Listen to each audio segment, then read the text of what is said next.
My name is Major Kevin Stoops.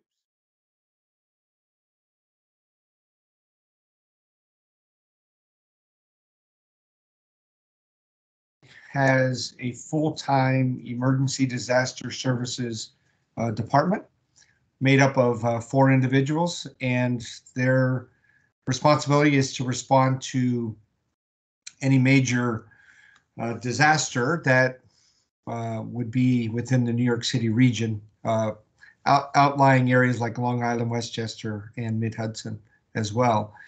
Now, what we think of as disasters would be, for example, Hurricane Sandy, the Bronx fire.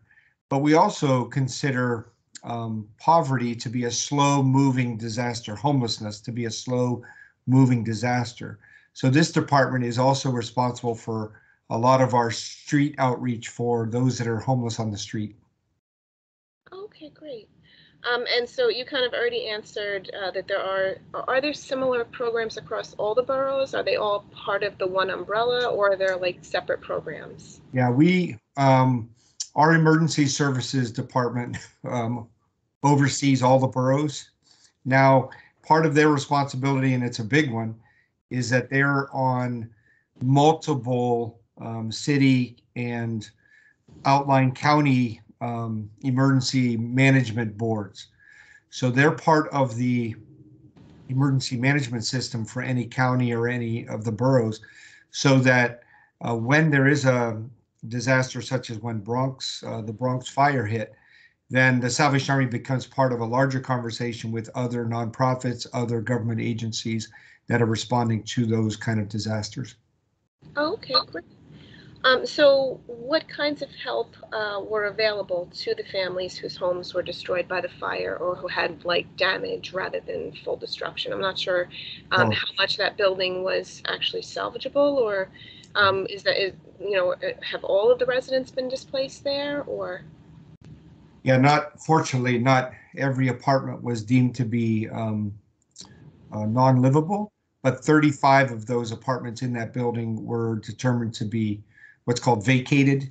People are not allowed to go back until they've experienced some major repairs. So the Salvation Army was part of what's called a service center, which was established by local government and nonprofit agencies, which was located at Monroe College. That way, when the families came looking for assistance, they really only had to go to one place. They didn't have to go from Salvation Army to Red Cross to City Hall to any of the other responding agencies. So being part of that service center, Salvation Army became responsible for 2 very specific things. Number one was donation management. So there, as you would understand, anytime there's a situation like the Bronx fire, there was a flood of response by people, maybe not even invited to give in the way that they do with material goods, but they did anyway. And so that becomes its own logistical dilemma. So the Salvation Army sort of takes over that part, and we did that. We took over any firehouse that got donations of clothing or any kind of donations. A lot of things came into Monroe College. Then Salvation Army just took care of that. The other one was Salvation Army was able to establish a relationship with a store within the Bronx, as well as our own thrift stores, so that anyone that needed clothing replacement assistance, they would come to the Salvation Army table and receive that. Now, those are all short-term responses, but then the Salvation Army is part of the long-term recovery network.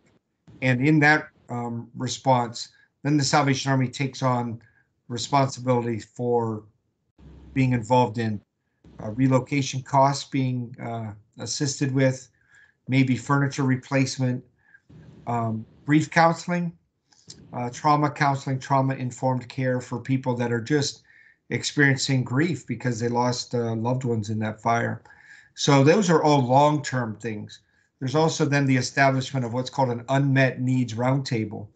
Sort of as people move forward, as families move forward, there might be an expression of a need that just hasn't been met. people weren't aware that that was going to be a need, but now it is a need. And so then the Salvation Army is part of those discussions and would then be involved in distributing funds to families so that they can meet the needs that they've now expressed. So a lot of that, right now, we're more engaged in the long-term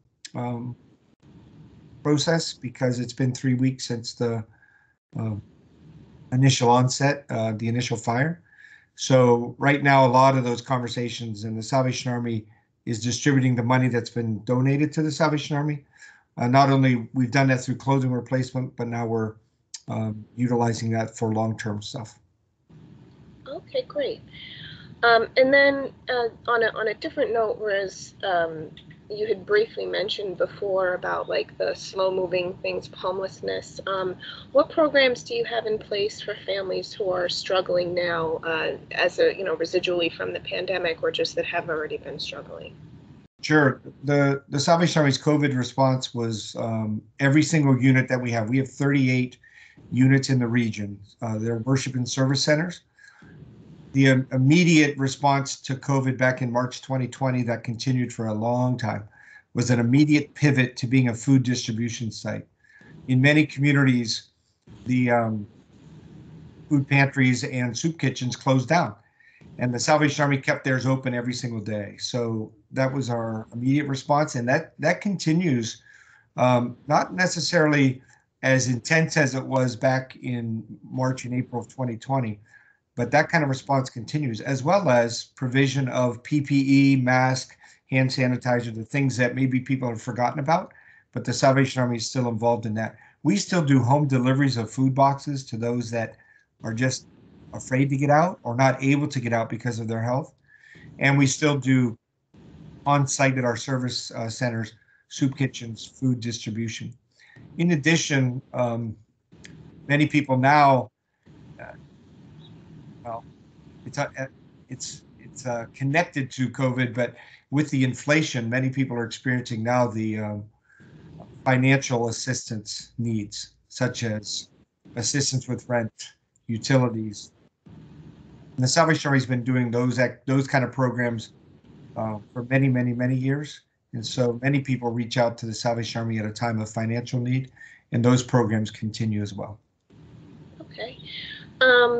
And would you be able to share one or two stories of people that were helped by the Salvation Army during or after the fire in the Bronx?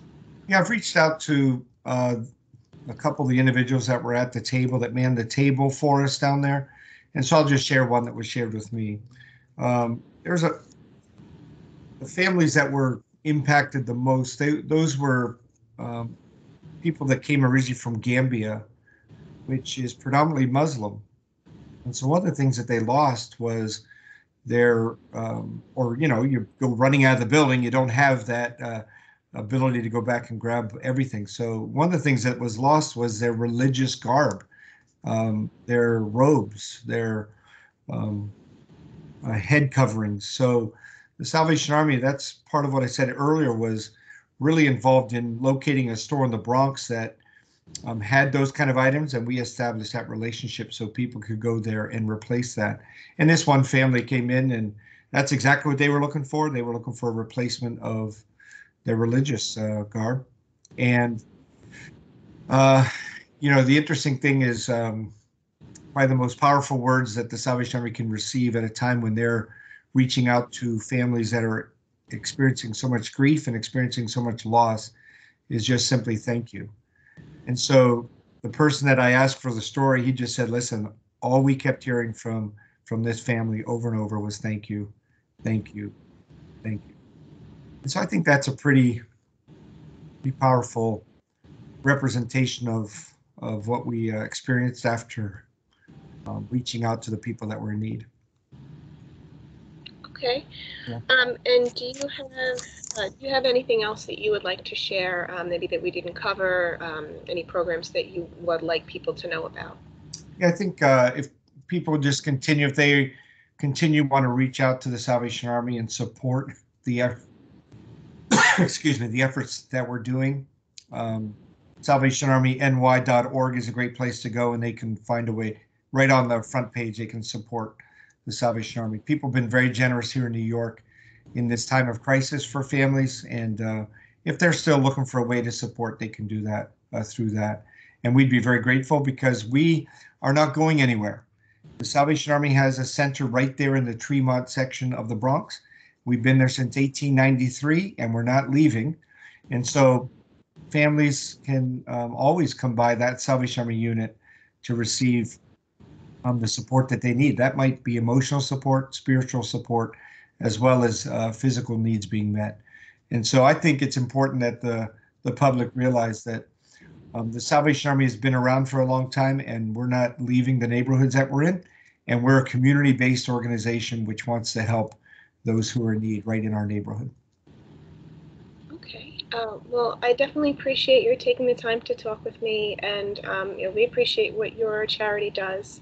And thank you so much for your time today. Heather, thank you. Great talking to you today. Blessings on you. You too. Yep. Thank you. Bye-bye.